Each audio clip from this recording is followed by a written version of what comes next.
Hello everyone, today we're gonna see how to find bases in Donut SMP. Firstly, players often build bases aligned with chunk borders. By pressing F3 plus G, you can view these borders and look for unnatural alignments or patterns that might indicate a base. Also, pressing F3 displays the number of entities in your vicinity. A sudden spike in entities like animals or item frames could suggest a nearby base.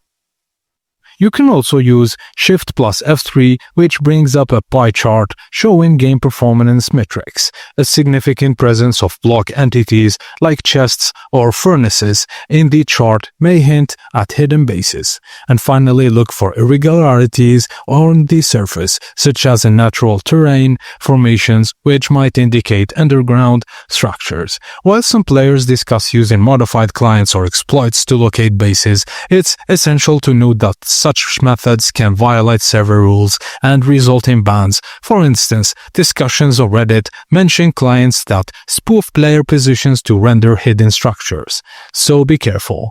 Thank you for watching, and please don't forget to like and subscribe for more.